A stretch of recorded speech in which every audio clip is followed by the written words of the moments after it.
साल 2026 के विधानसभा चुनावों से पहले एमके स्टालिन की डीएमके सत्ता में मजबूत दिखाई देती है। स्टालिन ने हिंदी, सनातन, नीट और केंद्र सरकार के खिलाफ मोर्चा खोलकर खुद को तमिलनाडु की संस्कृति और हितों का रक्षक प्रोजेक्ट किया।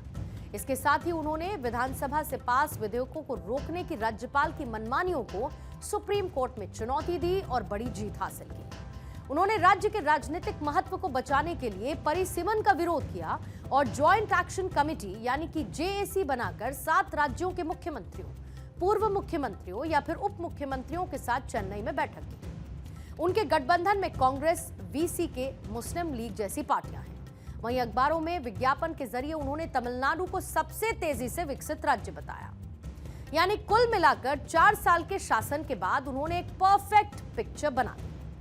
दूसरी तरफ विपक्षी अन्ना डीएमके यानी कि एआईएडीएमके जयललिता के निधन के बाद कमजोर है और ई पलानीस्वामी ने वो करिश्मा नजर नहीं आता जो कि पनीरसेल्वम और शशिकला बाहर हैं, जबकि टीटीवी दिनाकरन का आधार कमजोर है।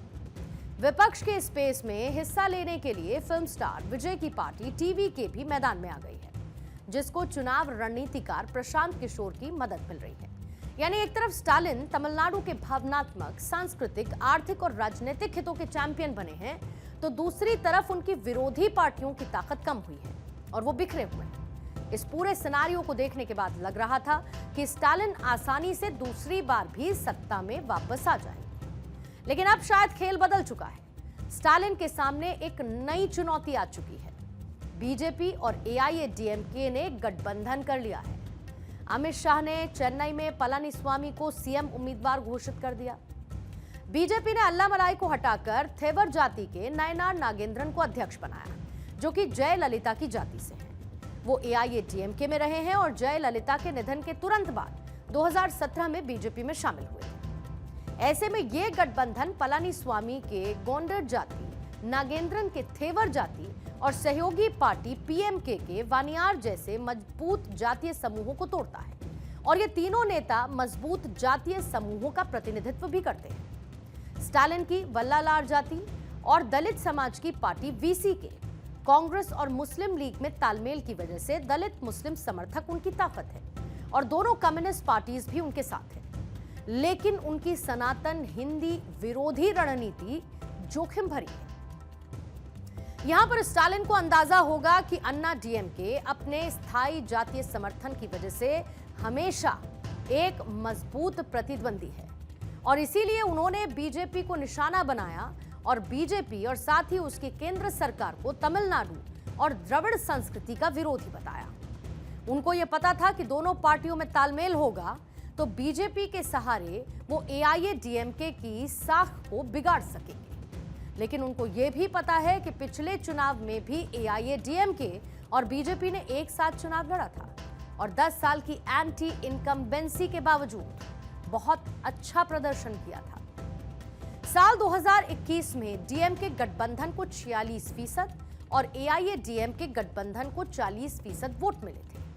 पार्टी के पूरी तरीके से साफ हो जाने की अटकलों के उलट एआईएडीएमके गठबंधन ने 75 सीटें जीती और ऐसे में अगर 3% वोट भी स्विंग हुआ तो पासा पलट सकता है। यहां पर ध्यान देने वाली बात यह है कि मुख्यमंत्री एमके स्टालिन जो कि राजनीति कर रहे हैं वो 2 धारी तलवार की तरह है। उनकी राजनीति का खतरा देश और समाज के लिए तो है, साथ ही उनकी अपनी पार्टी, गठबंधन और सत्ता के लिए भी है। वो हिंदी विरोध, सनातन विरोध, उत्तर भारत विरोध, मोदी विरोध, बीजेपी विरोध, केंद्र सरकार विरोध आदि की राजनीति को अपनी पहचान बना रहे हैं और विरोध की इस राजनीति के दम पर वो विधानसभा का चुनाव जीतना चाहते हैं। लेकिन क्या भावनात्मक मुद्दों या फिर वैचारिक विरोध की राजनीति के दम पर वो चुनाव जीत पाएंगे? दूसरा सवाल यह है कि इसमें अन्ना डीएमके यानी कि एआईएडीएमके विरोध की राजनीति कहां पर है? स्टालिन को तमिलनाडु में ना तो हिंदी भाषी लोगों से लड़ना है, ना कि सनातनियों से लड़ना है, ना बीजेपी और नरेंद्र मोदी से लड़ना है। उनको पलानीस्वामी की पार्टी एआईएडीएमके से लड़ना है और उनको सुपरस्टार विजय की पार्टी टीवीके से लड़ना है।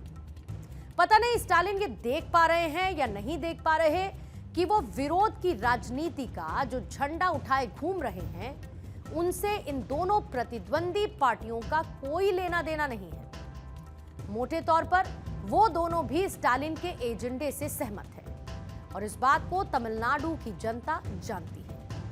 पलानीस्वामी का ताजा बयान कि जीतने पर गठबंधन सरकार नहीं बनेगी, उनकी अदूरदर्शिता दिखाता है। यह बयान गठबंधन में तनाव पैदा कर सकता है। बीजेपी और एआईएडीएमके अब दिल्ली में सीट बंटवारे और रणनीति पर चर्चा करेंगे। सवाल यह है कि क्या स्टालिन की नकारात्मक राजनीति उन्हें सत्ता में बनाए रखेगी या फिर बीजेपी एआईएडीएमके का जातीय गठजोड़ बाजी मारेगा। 2026 का चुनाव अब कांटे की टक्कर का चुनाव है। अगर स्टालिन हिंदी विरोध कर रहे हैं तो ऐसा नहीं है कि एआईएडीएमके हिंदी समर्थक है। अगर इस वैचारिक मसले पर दोनों पार्टियों की एक राय है, फिर स्टालिन का मुद्दा कैसे चुनावी राजनीति में काम आएगा। यह जरूर है कि एआईएडीएमके ने बीजेपी से तालमेल किया है, लेकिन ध्यान रखने की बात है कि उन्होंने ये तालमेल सिर्फ चुनावों को लेकर किया है, सरकार को लेकर नहीं।